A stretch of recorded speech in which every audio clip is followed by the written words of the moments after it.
Okay, so in this video we're going to get the motherboard placed into the case, but before we do that we want to get one thing filled in, and that is of course this huge gap right here. And what you're going to do with that is you're going to take this bracket fitting which came with the motherboard and place it inside.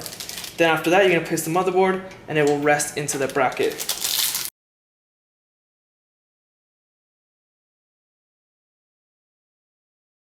So it just kind of snaps in there. It fell the first time, you might have to play with it a little bit.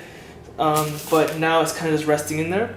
What I want to do now is turn the case over because it's going to be really hard to just kind of put the motherboard resting like that and hold it and screw it in all those times. It's going to be like nearly impossible. So I need to clear some space.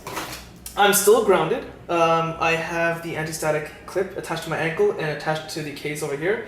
I'm just going to disconnect myself for a quick second as I turn it around, because it's going to cause some major annoyances. So now that the case is on its side, you want to get the motherboard placed into here. But you want to make sure everything's lined correctly. So I'm going to show you how to do that just quickly. I'm also grounded still. It's attached to my ankle. Not only that, I have 9 holes in my motherboard for 9 socket and screws. So the socket screws, which you can actually screw in but have socket holes on top, are these 9 right here. So they're going to actually have to align with your motherboard, but the motherboard has to turn in a certain direction in your case. So I'm going to show you right now. Let me just grab the motherboard. Again, I'm still grounded. So with the RAM that I have and processor, it's a little bit heavy. So if you have the same situation, just be a little bit careful. Make sure and drop it, and be careful of where you're holding it on the other side. You want to prick yourself because some of these parts are very sharp, and you don't want to prick yourself to hurt yourself, and then also at the same time drop your motherboard because you're in a lot of trouble. Okay, so the way my motherboard is positioned and my case is that all these ports right here are going to be sticking out the back here. So I'm going to place it in this way. Depending on which way you've turned your case, you have to align your motherboard accordingly. So I'm going to put mine here very carefully. It's quite difficult to see, but the main thing to do is just have it placed in there carefully. And I have this fan wire which is getting in the way, it's attached to the case.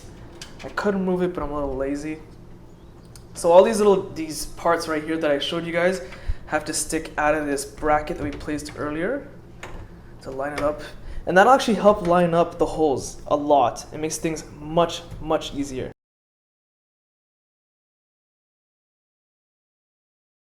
Okay, that was almost where I want it to be. I just have to give it a bit of a push, but it's gonna keep slipping out until I put some screws in. So I'm just gonna put in a few for now, just to keep it snug, put in the rest, and then go back again over them and tighten them after I do a second rotation.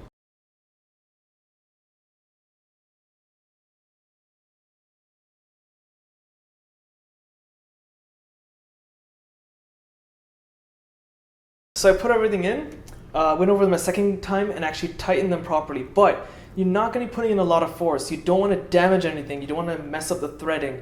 This is just a motherboard. It's going to be holding a few parts that weigh a few pounds, nothing too majorly heavy. But again, a lot of these parts will also be attached to the casing, which also provides support. Don't over tighten the screws when attaching the motherboard, okay?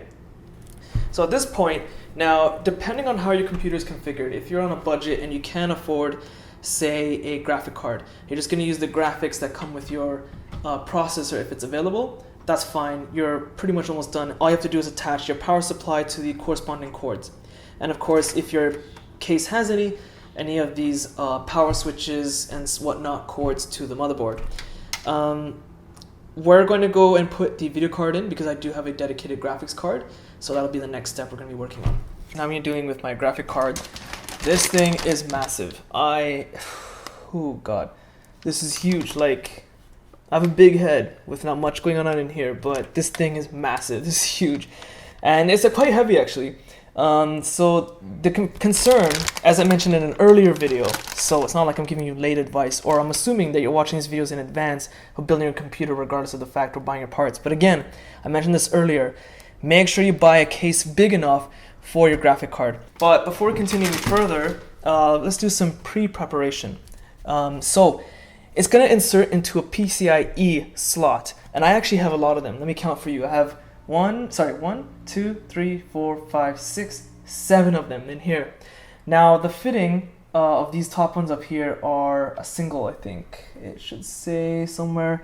Yeah, it's a single slot. So that's a single, single, single, single. Those are ruled out. Obviously, this behemoth with its fitting here will not fit into those. And then I have a PCIe 16 slot, which is here, here, here. 3 of them. I'm just going to insert into the top one. I don't know if we'll ever dual video card in here, but I just figured I might as well just put it in one time and just be done with it. So because of this fitting, you're going to have to connect some wires in the back here, because that's where your monitors and whatnot are going to connect to the video card. That's where it draws video. Duh. So what I have here is a whole bunch of slots, but I need to make sure I remove the right one. In this particular case, if I remove the wrong one, it's not a big deal. I can always just put the bracket back and screw this back on. Some cases that are poorly made or poorly designed, or if you're on a budget, you can't help it, and you have to buy a case that doesn't allow this. When you take this bracket off, it's off. You might have to break it off permanently. Sometimes they're designed to do that. I don't have to do that, so I'm fortunate, but I want to make sure I don't do extra work in advance. So I can see that this slot is more or less aligned with the top one. I'm going to be using the first PCIe 16 slot, which is aligned to the second one. So I'm just going to work on that. I don't know if I'll need a screwdriver. Yeah, they put it on super tight. I don't know why they did it so tight, but it's all good. That's it, simple. If you're ever going to put this back in, make sure you don't damage your motherboard. Be careful of not scratching it there. The fitting on most cases and motherboards is usually snug, but this should fit with enough space, but just be careful. So let's get the graphic card out. And try not to touch the bottom circuit board if possible. This part has to connect this way, so it's gonna go like that. As you can see, small, long, small, and there's a tiny little bracket segment and then long. So that's how it's gonna fit, just like that, upside down.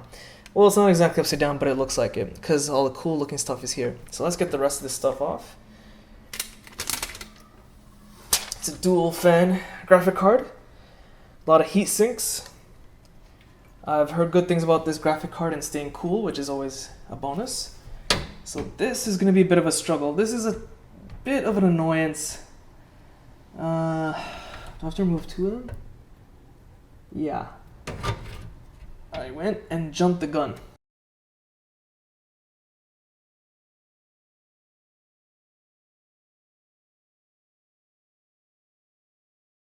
So that there's a clip at the back. Just want to kind of push it in, but be careful. I think that's it. Is that it? I want to keep it spaced there a little bit more. Okay, so when I pushed it in, and I was like, that's it. This clipped back onto the graphic card. It clipped around it. Now I'm gonna put these back. This will help keep the weight distribution onto the case and not just on the PCIe slot. Especially when I carry this upstairs to my office. I don't want this thing rattling around or snapping off or anything, especially considering its weight.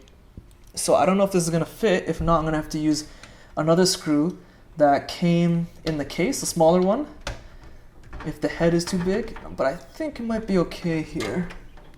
Okay, that's one. The top one, there is a bit of a metal framing there. Might as well put it on just to be safe, just because I have the space.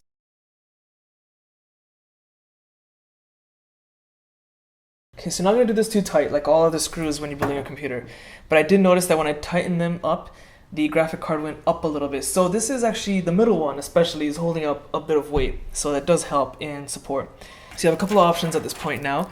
You can start connecting up all the power wires, all the case wires, or you can just go ahead and insert your storage device. So I'm actually going to insert my SSD and my Blu-ray drive as well. I do have a Blu-ray drive. I just remembered I have a spare one I bought separately, so I'm going to insert that in. But I think we'll connect the power, the storage device, Blu-ray drive, and the case wiring for the power button, USB, and whatnot in the next video. So yeah, so we got the case pretty much prepped in terms of connecting most of the components. We got the motherboard in there, that's why. We also connected this honking graphic card. So I'll see you guys in the next one, hopefully. If you enjoyed this video, be sure to check my Facebook, Google+, Twitter, Instagram links. Sorry, I got it tongue twisted. In the video description. Hit the like button, it does help. Subscribe, and thanks for watching.